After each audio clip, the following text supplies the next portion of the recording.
tanto na indústria há bastante tempo, a gente percebe que as pessoas focam mais no fundamento.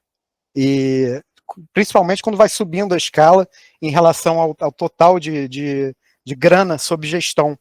A análise técnica ficou como uma ferramenta mais para o retail investor, para o investidor individual, enquanto que a análise fundamentalista, no passado, era só dos analistas fundamentalistas. Para você decidir entrar e sair de uma posição, você precisava passar por comitê, apresentar a tese da empresa, e eu, como passei por casas que valorizavam essa parte de análise fundamentalista, eu fui incorporando essa bagagem acadêmica, também com a bagagem profissional, até que veio a necessidade de criar um momento. Esse momento, esse pulo do gato. Meus amigos, o episódio de hoje é muito especial.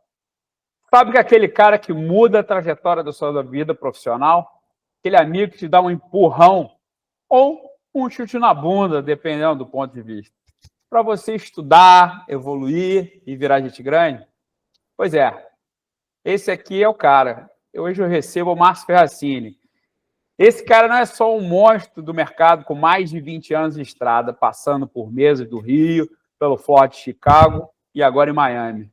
Ele trabalhou em gigantesco como a Franklin Templeton e agora no BTG Pactual. Mas, mais importante que o MBA em Duke ou o mestrado em finanças, é aquele culpado por eu ser o CMT que eu sou hoje. Foi ele que me incentivou, mostrou o caminho das pedras, vai por aqui que você vai se dar bem.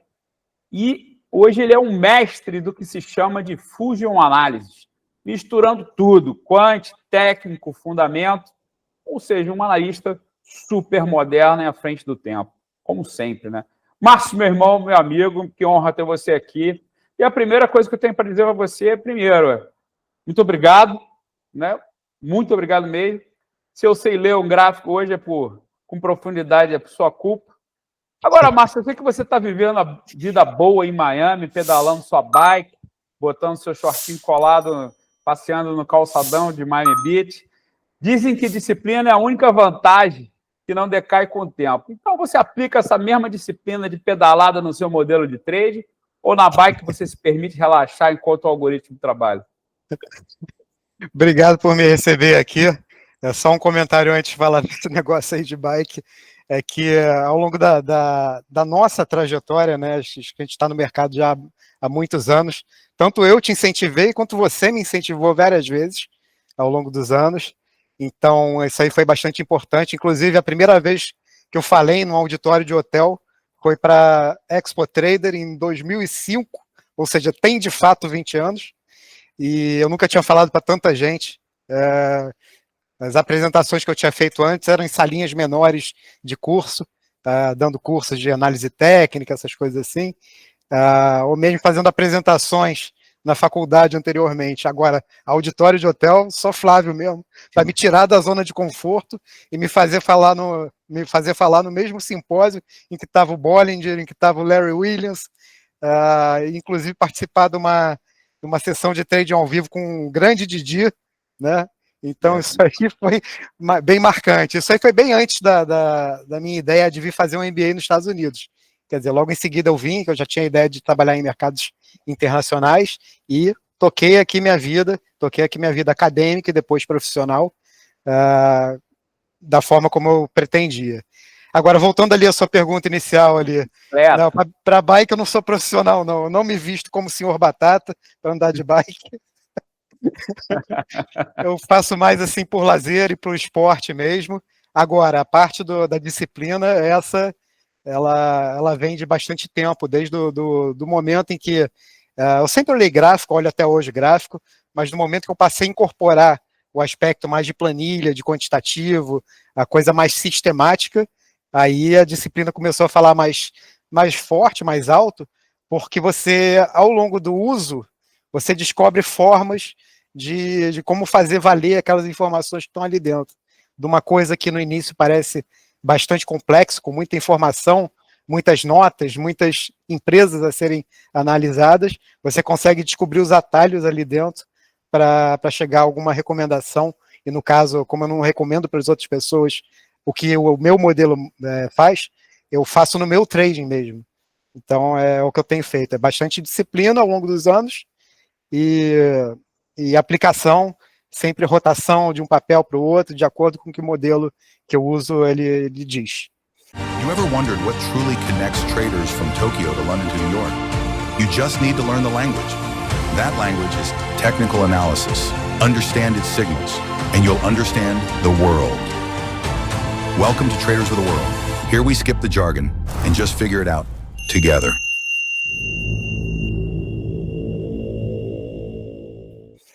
Mas você sabe que o povo aqui, ele não quer saber de conversinha fiada, né? O pessoal quer que dê carne para os leões, quer abrir o Coliseu e botar todo mundo para conversar lá no meio dos leões. Então, o que a galera quer saber? O segredo do coffee. Você já cansou de olhar gráfico, é verdade? Como é que surgiu a ideia de desenvolver um modelo, uma abordagem proprietária de Fusion Analysis? Recebi aqui uma porção de imagens, aqui, de dados do seu modelo. Você classifica setores, ações com notas de compra forte, venda forte, não fazer nada. A planilha tem uma porção de setores.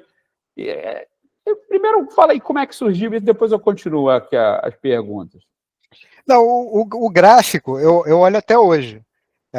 Principalmente quando eu estou decidindo entre uma ação ou outra, eu uso o gráfico de fato para ver qual tem o melhor setup em termos de base, formou alguma base, vai fazer um breakout, já está em tendência, fez uma consolidação dentro da tendência para dar outro pipoco para cima.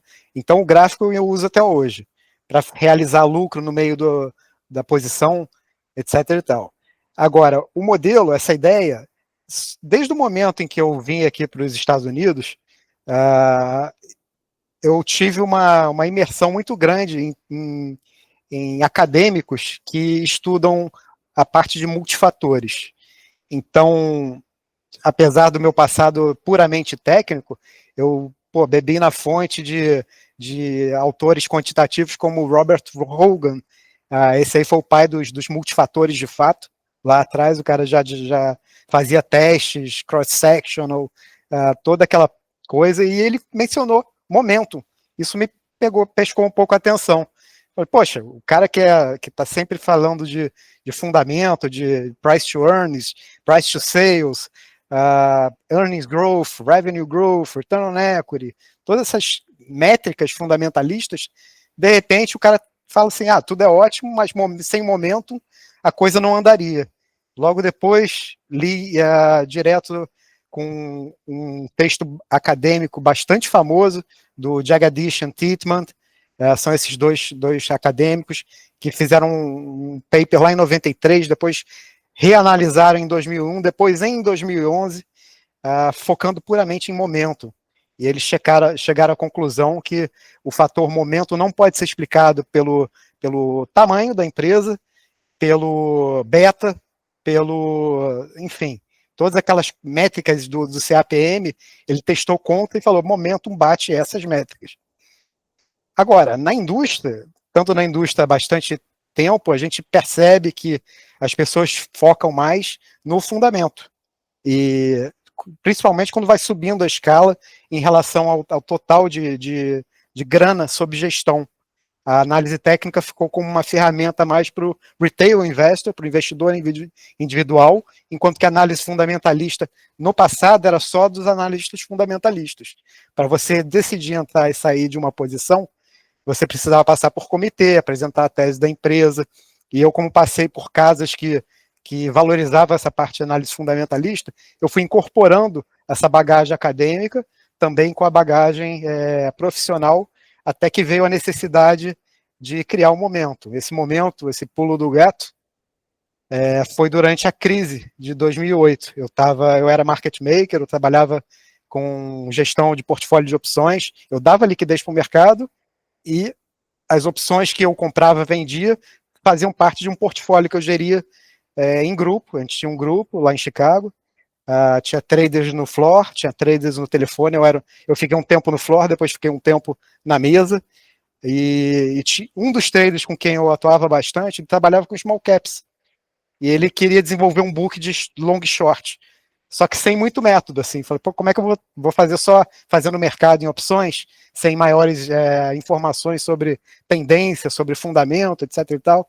E aí que eu mergulhei, eu falei, não, vou construir um modelo, e a ideia no início era só construir um portfólio long short. Como é que você vai comprar, vender com base em alguma coisa mais científica? Então, o que eu testei naquela época são os principais fatores que fazem parte de uma ação vencedora e pesar eles contra as ações perdedoras. Os fatores que eu cheguei à conclusão naquela época, eles estavam mais alinhados com growth investing do que com value investing. Eu peguei justamente a virada, ali em 2008 e tal, de um ciclo de growth que dura até hoje. Então, a gente já está quase mais de 20 anos ali com um ciclo de growth aqui nos Estados Unidos, que dura até hoje, né? E os fatores, eles são o que movem a economia para frente, né?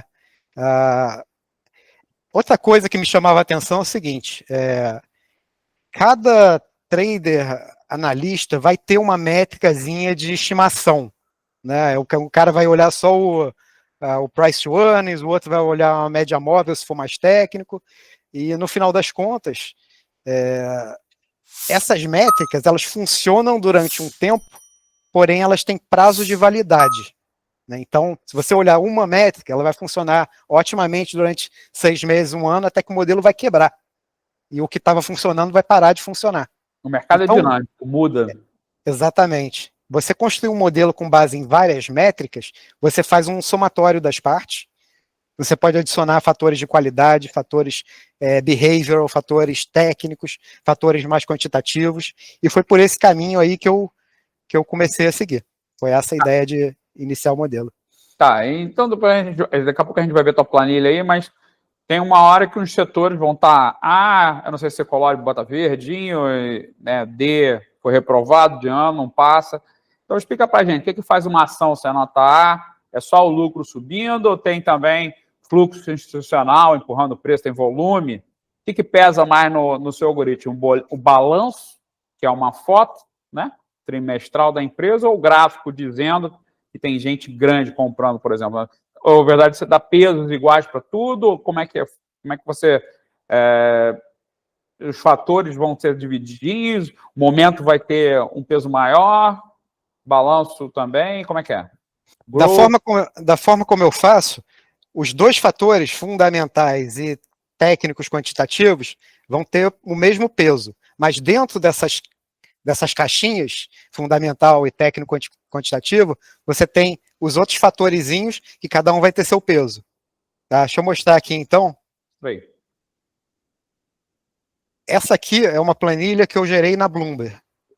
Eu uso uma ferramenta que quem é usuário de Bloomberg vai saber, quem não teria que fazer esse filtro em alguma plataforma, assim, um Yahoo Finance. Eu sei que o Yahoo Finance não permite você fazer um filtro lá dentro, mas para quem é programador, consegue baixar as métricas lá de dentro, sem problema. Finviz é um outro site bacana para pegar, e com o passar do tempo, as pessoas, os programadores vão disponibilizando sites que podem ser acessados para saber, para fazer esses filtros lá dentro. Então, essa planilha, essa aqui é a tela do que eu baixo lá na Bloomberg. Agora eu vou dar um zoom para ver exatamente o que eu estou olhando aqui dentro. Tá? Eu separo aqui o nome da ação, o setor, a indústria, o preço, e aí começam os fatores aqui. Certo. Os fatores fundamentais, então eu estou usando métricas bem tradicionais aqui, como Return on Equity, crescimento de receita, crescimento de lucro, momentum no crescimento de lucro, crescimento de margem operacional, Free Cash Flow Yield. São métricas das quais apenas essa última aqui tem um componente que é mais de value, para testar a qualidade do balanço. As outras são mais relacionadas a growth. Duas outras métricas de expectativa, que é a estimativa de lucro da empresa e quanto o último resultado representou uma surpresa no lucro, e a revisão nos lucros trimestrais pelos analistas. Tá? E aqui eu entro na parte quantitativa. A parte quantitativa está sempre focada no miolo ali de 3 a 12 meses, com foco ali maior nos 6 meses. Então, isso aí vem lá do Jagadish Titman, que eu falei lá, o texto acadêmico. Uma das conclusões que eles chegaram depois de testar vários mercados ao longo do mundo, ao redor do mundo, e não só dos Estados Unidos, foi que essas ações que outperformam o benchmark numa janela de 3 a 12 meses tendem a performar no futuro também, na janela de 3 a 12 meses também. E essa outperformance pode chegar, às vezes, até 5 anos. Só a partir daí é que o score começa a diminuir, a ação começa a underperformar, porque o valuation não fez catch-up com o preço. O que eu quero dizer com isso? Que, na verdade, então, o modelo ele tem dois componentes aqui. O primeiro, que confia bastante ali no crescimento da empresa em si, com qualidade, e o segundo é que, se a empresa estiver crescendo lucro consistentemente ao longo do tempo, os investidores institucionais e os investidores, o consenso dos investidores vai reconhecer essas qualidades na empresa e vai continuar fazendo com que ela outperforme o mercado ao longo do tempo. Então, esse aqui é o input inicial. A Trader Brasil comemora 25 anos e quem ganha é você. Fomos eleitos por 2 vezes pela Rank Awards em 2024 e 2025 como o melhor divulgador financeiro e a melhor academia de formação de investidores do Brasil. E hoje temos um presente para os inscritos do canal. 10% de desconto em nossos cursos usando o QR Code que está na tela. E não se esqueça, é muito importante que você nos siga nas redes sociais. Curta, comente e compartilhe. Vocês estão vendo eu fazer a troca de tela? Sim. Então tá, só para saber se eu estou compartilhando a tela do modelo. Aqui eu alimento aqui os dados, então na primeira aba. Então eu estou olhando 3.139 ações. Eu tenho alguns filtros para selecionar essas ações, com base também em volume negociado e preço. Eu não gosto de olhar penny stock, porque os investidores também não... É o todo a NYSE ou não? Tem alguma coisa assim? Não. Eu estou pegando, então, o universo da NYSE, estou excluindo os ETFs, a gente poderia incluir os ETFs também, para fazer um modelo à parte de setor. Poderia fazer a mesma coisa com os grupos de indústria debaixo dos setores. Por exemplo, aqui, essa primeira ação aqui, ela é do setor de healthcare e ela é da indústria de life science. Aqui vale só comentar aqui para a nossa audiência aqui, que as indústrias são subgrupos dentro dos setores. E há uma infinidade de indústrias lá no mercado americano. E isso inclui também ADRs de empresas negociadas em outros países. Tá? Então, se a gente está falando aqui de financials, a gente pode estar falando aqui de banco, pode estar falando de corretora, pode estar falando de financiadora, pode estar falando de várias coisas ali dentro.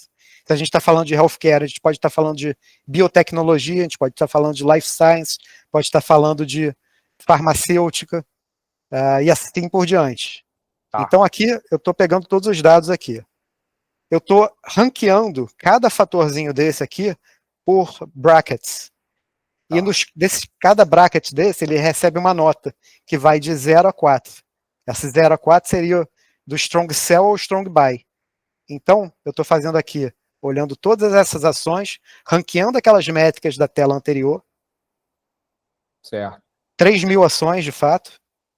E estou chegando aqui, então, no final aqui com... Você vai procurar o que tem o maior score, que fez mais pontos, né?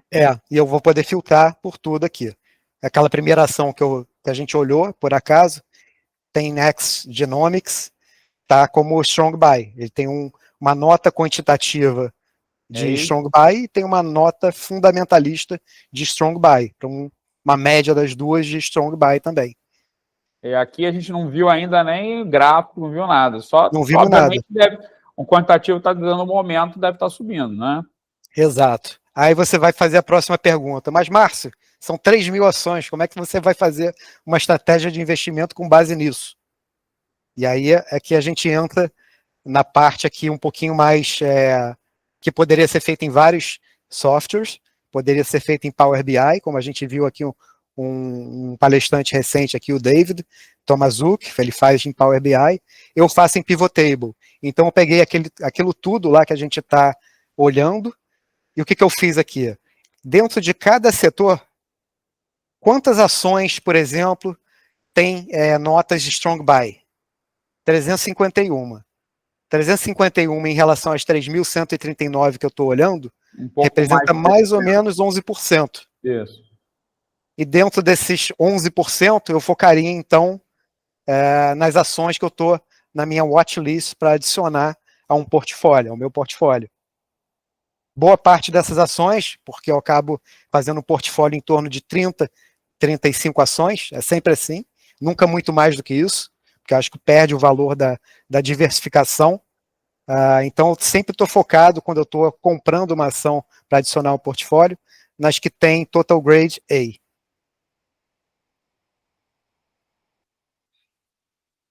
É 350, você está quase chegando no S&P, né? 350 empresas. Você tem uma frase ótima que diz que valuation é secundário. Isso vindo de um cara com mestrado em finanças é meio polêmico, né? Sim, você sim. cita, inclusive, o nosso lendário amigo que a gente entrevistou, o Walter Dimmer, dizendo que o mercado fará qualquer coisa que ele quer fazer, né? O mercado fará o que ele quer fazer. Então, como é que você desliga o cérebro de economista do IBMEC, fundamentalista, que quer comprar barato, para aceitar pagar caro numa ação só porque ela é nota A e está em tendência? Então, é difícil brigar com o pop de pomo ou não? Já que você mencionou o IBMEC lá atrás, uma das coisas que a turma sempre favoreceu era a economia austríaca lá, que era uma coisa mais a ver com o laissez-faire, né? Então, as coisas vão indo onde elas tiverem que ir. E é assim que eu vejo os mercados. Tendo esse passado técnico, eu acredito bastante em tendência. Eu tive sempre um problema muito claro com o Brasil, porque o Brasil, as tendências sempre se caracterizaram por voos de galinha, né? A gente tem ciclos muito bons de altas, que demoram bastante tempo para terminar, mas ao longo do tempo, e principalmente ao longo dos últimos anos, dos últimos 10, 15 anos, tem sido um eterno somatório de voos de galinha aqui no mercado brasileiro. Eu tinha um cara que trabalhava comigo na primeira corretora que eu trabalhei como analista, e ele falava, o mercado sobe de escada e desce de elevador. e era assim, ou senão, a mínima de hoje pode ser a máxima de amanhã. Coisas que ele repetia que eu nunca esqueci. Ele falava com essa voz grave, assim, fúnebre.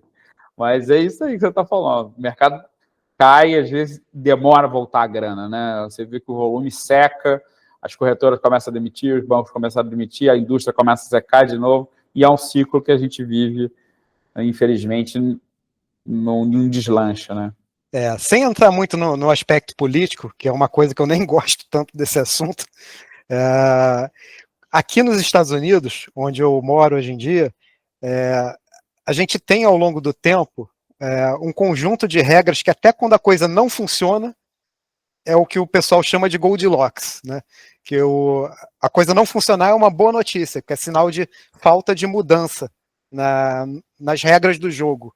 No Brasil, em contrapartida, você tem mudanças nas regras do jogo consistentemente, independente de quem está no poder, mas isso é a única consistência no Brasil, é que há uma inconsistência. Que vai acontecer uma mudança. Que vai acontecer uma mudança e que vai mudar o passado. Nem o passado é certo. O passado no Brasil é extremamente incerto, isso é verdade mesmo. Aqui, por conta do Rule of Law, quando há uma mudança, é daqui para frente. Então é ruim, os preços se ajustam rapidamente e segue o lance. Porque ninguém quer atrapalhar a máquina da economia de girar, né? Então, isso já começa nesse princípio básico aqui, que as tendências, elas percorrem um longo caminho ao longo do tempo, com algumas, claro, correções. Então, tem momentos ao longo da história, como foi o momento ali de 2000 até 2013, porque depois que o mercado atingiu o fundo, que foi um imenso mercado de lado com muita volatilidade. Mas se você pegar uma janela maior, tipo um século, as tendências de alta acabam sendo bem claras no mercado americano. A outra coisa é que boa parte da população americana está acostumada a investir a poupança e até a aposentadoria no mercado de ações. Então, esse fluxo constante numa economia que está sempre crescendo, é um fluxo constante entrando no mercado. E boa parte disso vai para o mercado de ações. Então a gente observa tendências sendo criadas e as pessoas antecipando os fundamentos da empresa. Muitas vezes você esbarra com situações no qual uma baita empresa, posso citar aqui alguns exemplos, mas a que mais vem na cabeça recentemente é a Palantir, aquela empresa de AI, que está com um múltiplo acima de 100. Se for pegar o corrente, o PE corrente, vai estar quase 200. Se for pegar o para frente, né, o que é o forward, vai estar em torno de 100 e tanto. Mas é uma baita empresa. Se a gente for olhar essa empresa no meu modelo, ela vai estar lá com strong buy.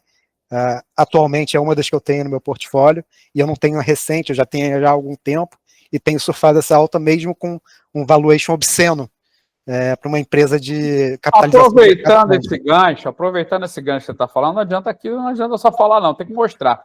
Então vamos compartilhar a tela, né? O povo quer ver, quer sangue aqui, vamos ver Palantir, vamos ver o que você viu aí. Eu queria que você mostrasse 1 ou 2 trades, pode ser passados, o que o seu modelo Fusion pescou, uma daquelas notas A de alegria, né? Que foram só alegria. E aproveitando, eu que sou um leitor assíduo do seu blog, o Zig Zag Trader, você escreveu um artigo lá atrás também sobre o Fed Model aplicado à Bolsa Brasileira, né? Aquele racional ainda vale para o cenário de hoje ou o Brasil é uma jabuticaba que quebrou o modelo? Então, aqui são 2 perguntas. Primeiro, mostra os gráficos, o pessoal quer ver. E a segunda, já que a gente está falando de política, estamos falando de fundamento, já botei uma jabuticaba na tua mão para tu resolver. Deixa eu fazer melhor. Deixa eu remover a jabuticaba logo de cara. Então, vamos lá. O Fed Model, ele é um modelinho ali que você pega o inverso do Price to Earnings Ratio. Então, você obtém uma taxa. Uma taxa, exatamente. É uma taxa que pode ser comparada com uma taxa do Tesouro, e no caso do Brasil, uma NTN-B de longo prazo, né, que seria assim, a IPCA mais de 10 anos. E você faz essa comparação. O que eu descobri ao longo do tempo, né, que os juros no Brasil, eles são extremamente voláteis. Então, quando você vai fazer essa comparação, né, com juros da Bolsa, com juros do earnings da Bolsa, sim, versus juros do NTN-B, dá uma discrepância a todo instante nesse negócio aí. Tá? Acho que a principal característica ali também do Ibovespa é ser um índice muito concentrado. Né? A gente tem visto essa crítica aqui com os Estados Unidos, mas no caso do Brasil, acho que ainda é mais concentrado ainda. Commodities, como banco, commodities, elétricas, utilidades, né? Utilidade pública. E acho que a outra coisa é que o prêmio de risco do Brasil, ele já é naturalmente também mais alto, né? Então, tipo, esse modelo ele foi desenvolvido para a economia mais estável, aqui Estados Unidos, Europa, mercados desenvolvidos, e no Brasil tem essas jabuticabas, assim, que acabam tornando um modelo mais barulhento, né? Então, eu só queria tirar mais essa parte aqui logo da sala, para a gente poder voltar aqui para as estratégias de investimento, ver meus acertos e erros, alguns exemplos aqui também. Então, vamos lá, pode mostrar. Vamos lá, então. Essa aqui, a Bloom Energy, é uma empresa no momento em que eu entrei, era uma small cap. Então, o que eu vi no momento de entrar, tá? Deixa eu ver se ela abre aqui um gráfico maior aqui.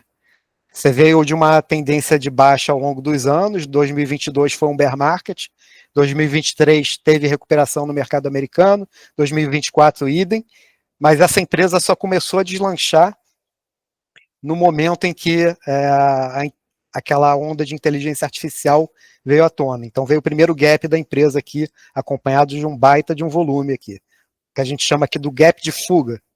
A empresa consolidou, voltou, fez o pullback. Quando ele foi testar a abertura do gap aqui, aí foi que o meu modelo estava indicando aqui um strong buy, tanto no fundamento quanto no técnico da empresa, e eu entrei. Já entrei tomando na lata. Então, aqui o ponto que eu entrei na empresa, nessa barra de baixa, que foi testar esse suporte aqui. E na média? A média de 200, ainda acima da média de 200. E eu já cheguei, subi um diazinho e depois, já passou um tempo aqui acumulando, eu com prejuízo nessa ação, testando assim minha paciência, se eu tinha feito besteira ou se esse troço ia ser um breakout mesmo. Para quem não conhece, a Bloom Energy ela foca na produção de energia para data centers. Isso aqui ainda estava bem no início. Então, a gente, é claro, a gente ouviu falar de inteligência artificial, estava se falando que ia precisar de bastante energia, mas não sabia exatamente da onde ia sair essa energia. E a empresa andou contra logo no meu trade. Eu tenho stops longos no início do meu trade. Eu imagino que, se você se lembra daquele curso que eu dei lá Pô, eu vou fazer essa pergunta, mas já que você já está falando, pode mandar ver. Você deu uma aula sensacional sobre stops e aquilo salvou muita gente de quebrar a conta. Então, o seu modelo hoje, como é que funciona essa saída? Você usa stop fixo, stop de volatilidade usando o average true range, ou stop acontece quando a ação cai de nota A e for reprovada para D, para C? Então, qual é o stop que você usa dentro desse modelo aí, para não levar o seu lucro embora? Você comprou, só recapitulando aqui, você comprou na faixa ali de 18, mais ou menos? Faixa de 20, faixa de 19,80 por ali. Faixa de 20. Então a ação chegou a cair até 17. E o teu stop era quanto? Eu não tinha stop aqui. Isso que eu vou falar aqui agora. Pô, você rasgou a aula, jogou fora a aula que você deu. Mas vou explicar o motivo também. Minha relação com stop é de amor e ódio. A minha monografia no IBMEC foi sobre o uso de stops. Então eu testei coisa pra cacete a respeito de stops, até chegar à conclusão de que para o trader é ruim com ele e é pior sem ele. Então o trader ele tem que usar stop o tempo inteiro. No meu caso, ao longo dos anos, eu gostei bastante de usar o stop baseado na volatilidade, que a gente chama de chandelier stop, não é esse? Acho que é esse o nome. Então ele é um múltiplo da average true range do papel, que é um medidor de volatilidade, da média da volatilidade da ação, ao longo de um passado ali curto, ali de 10 a 30 dias. Aí depende do setup que o trader resolver colocar. Ao longo do tempo que eu tinha o foco mais em trades curtos, eu usei esse aí. E estava bem satisfeito com ele. Até que eu comecei a trabalhar em empresas maiores. Quem trabalha em empresas maiores sabe que a gente tem que seguir várias regrinhas relacionadas a compliance. Então, por exemplo, se eu fiz uma compra ali em 28 ou 29 de março, não me lembro exatamente, eu coloquei a seta aqui, mas não me lembro qual foi o dia que eu comprei. Eu tenho que segurar o papel um mês. Então eu não posso estopar o papel. Por questões de compliance, tem que... Exato. Não dá pra ficar fazendo trade, tem que segurar. Tem que segurar. E eu já tenho essas políticas na minha vida há mais de 10 anos. Então, seja os 2 lugares que eu trabalhei, os 2 últimos, tinham essa política. Então não se trata de uma questão de rasgar o livro e jogar fora, mas sim de se adaptar à regra do jogo. É a regra do jogo, tá certo. E eu acredito que muitas das pessoas que estejam te ouvindo agora vão ter traders individuais que têm a liberdade de entrar e sair a qualquer momento, e vão ter traders que trabalham para alguma grande instituição e tem regra a seguir em relação à alocação de recursos. No meu caso, esse meizinho ali, eu só poderia ter saído, então, aqui, ó, no dia 25, já com preço ali em torno de 18. Mas ali eu reavaliei o papel, a nota fundamental continuava boa, a nota técnica tinha escorregado de A para B, que não é um motivo suficiente para eu sair de uma posição. As médias ainda estavam, a de 50 ainda está acima da de 200. Eu resolvi segurar esse papel e logo depois a ação começou a operar em tendência de alta. Coisa linda. E esse aqui foi talvez o primeiro ou segundo resultado da empresa divulgado, que ela surpreendeu o mercado, abriu já com gap de alta e subiu 22,95 no dia. Como era um gap de fuga, esse gap aqui, ó, se a gente traçar aqui uma linha de tendência, é uma quebra de resistência, uma senhora base, né? Então, a única coisa que eu fiz foi esperar uns dias aqui, até que os indicadores de força relativa indicassem algum sinalzinho ali, que um ex-chefe meu chamava de corninho, aquele M no força relativa, no RSI. A gente, quando faz um corninho ali, ele já é um sinal para a primeira venda. Aí eu coloquei o primeiro lucro no bolso ali. a ação fez meio que uma bandeirinha aqui e continuou subindo.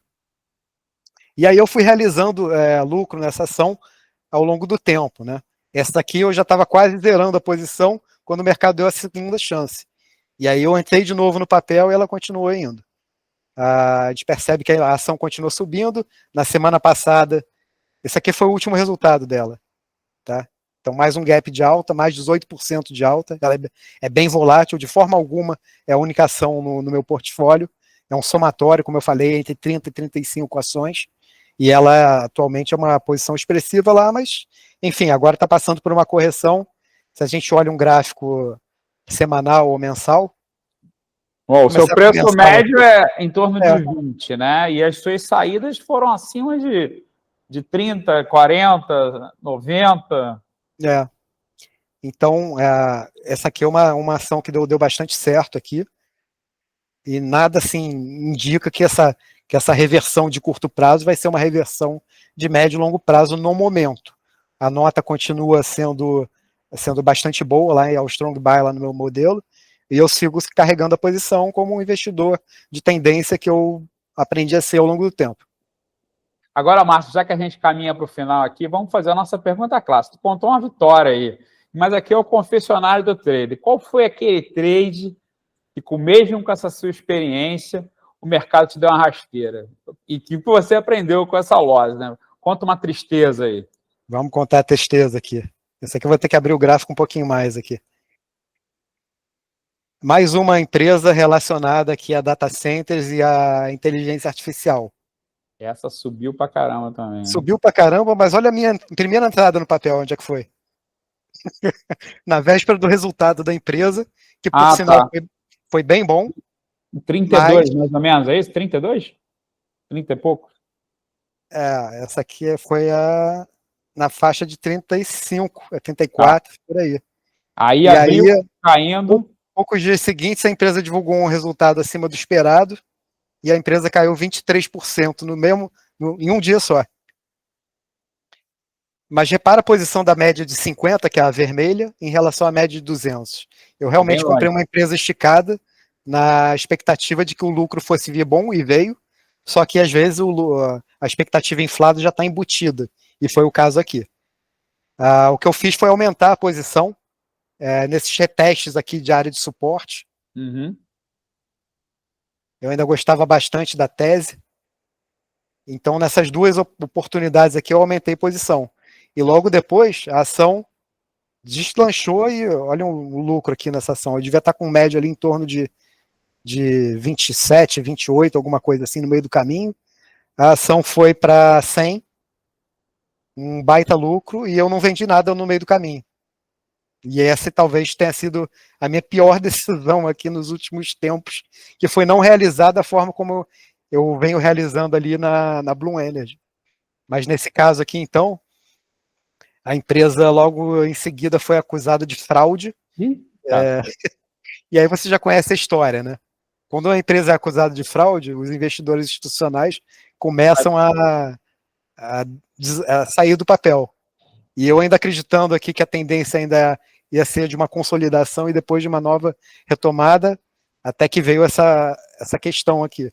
E aí a empresa saiu aqui dos 48, que ainda estava com lucro no papel, apesar de ter entregado boa parte, e foi para 18. Eu já estava com prejuízo ali de, sei lá, quase 40% em relação ao preço de compra. E aí, quando ela repicou e testou lá a média, a linha de tendência lá, eu saí do papel. Então, saí ainda com algum lucro e tal, mas, tipo, a dor de corno de ter ganhado esse tudo aqui no papel, não ter feito uma vendinha parcial por acreditar tanto na tese de inteligência artificial e data centers, que, por sinal, está dando certo até hoje, essa tese. Mas não o papel. O papel nunca mais recuperou. Você vê que ele está aqui de lado e agora tradando lá de volta lá aos 32. Investidor institucional, toda vez que tem uma história de fraude, o pessoal não quer saber. Tem governança em primeiro lugar, né? Sim. Então, acho que aí vale a questão do aprendizado, é que, sim, investimento para o longo prazo, que é meu estilo, por causa das regras de compliance, porque eu acredito em tendências seculares, mas tirar um pouco do lucro, ao longo do game faz parte, é sadio e tem que ser feito, né? Porque, afinal de contas, a gente não está no mercado para devolver da forma como eu devolvi nesse trade. Você demora tanto a ganhar, você vai devolver de uma vez só, não dá, né? E é por isso que a gente pergunta uma alegria e uma tristeza, porque normalmente a resposta da tristeza geralmente é muito boa, né? Muita gente que está vendo aqui a gente vai ter passado pela mesma situação e eu acho que muita gente vai se sentir igual a você e vai, quando vê que um papel deu 5 vezes o preço que entrou, está na hora de vender pelo menos um bocadinho, né? Pelo menos botar o lucro no bolso, ou botar o principal no bolso, deixar o lucro ir, fazer algum tipo de gestão de risco, né, Márcio? Sim, e a gente percebe bastante isso, principalmente nos investidores de criptomoeda, que eles acreditam tão piamente na tese que muitas vezes não enxerga as mudanças de ciclo. Eu enxergo criptomoedas como uma commodity, com baita potencial, não tenha dúvida disso. Mas uma commodity, acima de tudo, que está sujeita aos ciclos de compra e venda, de oferta e demanda do mercado. Então, por mais que existam várias histórias, algumas cabeludas, outras convincentes, adoção, etc. e tal, os ciclos de compra, de oferta e demanda não mudam em se tratando de uma commodity, né? Então, acho que ter regras, seguir, ter uma filosofia de investimento ajuda bastante. Meu amigo Ferracini, que aula! É impressionante como é que você consegue misturar a frieza dos números com a arte de entender o fluxo. Então, para quem está ouvindo e quer seguir seus passos, ler o Zig Zag Trader ou entender mais sobre essa mentalidade Fusion, o que você sugere? Te acha no LinkedIn, blog, Sinal de Fumaça, Miami, te convida para ir na Disney? Sempre o compliance, né? Por motivo de compliance, eu tive até que pedir autorização para participar aqui do seu podcast. Obrigado, Compliance do BTG. Eu agradeço bastante deixar Márcio participar aqui. E por conta disso, eu não tenho publicado tantas coisas, mas acho que o meu canal lá no Twitter, lá, @mferracini, continua lá. De vez em quando eu publico alguma coisa que eu estou enxergando. Não faço nenhuma indicação de investimento nem nada, mas a ideia aqui é sempre compartilhar um pouquinho do que eu estou vendo aqui, seguindo as pessoas que eu sigo, conversando com as pessoas que eu converso, e que, enfim, a gente como CMT, né, Flávio, a gente acaba construindo aqui um networking bastante interessante, de visões diferentes e experiências de mercado diferentes, que sempre acabam ajudando respeito, né? Sempre com o maior respeito, mesmo discordando, a gente tem respeito de escutar a opinião do próximo, porque quem é que sabe o que é o certo? Quem sabe é o mercado. A gente não sabe nada, né? O mercado é que vai dizer se a gente está certo ou errado. Por mais que a gente tenha feito análise com diligência, com integridade, o mercado pode não achar nada disso e a gente saber, o mercado pode saber alguma coisa que a gente não sabe, né? A gente viu casos como o da Enron, da WorldCom, todas as casas, todos os grandes bancos, se você pegar lá, tem isso no meu livro, dizendo strong buy, buy, buy, buy. Aí depois que começou a cair desesperadamente, é que começaram a dar sell. Deu strong buy a 100 e a 50 centavos deu sell. Foi uma coisa terrível. Pô, Márcio, então, mais uma vez, obrigado. Pede desculpa à tua mulher, que eu estou te segurando aqui. Eu sei que ela está te esperando para jantar lá, teu filho está te esperando. Mas obrigado também pelo incentivo lá atrás e pela aula de hoje, mais uma. Para você que está ouvindo, busque mentores como o Márcio. A técnica você aprende, mas a mentalidade certa, essa você vai precisar de boas companhias como ele. Ele é uma ótima companhia. Chama ele para um shopping, quem estiver em Miami, que ele vai gostar. Valeu, Traders of the World. Muito obrigado, Márcio. Valeu. Falou, abraço. Obrigado.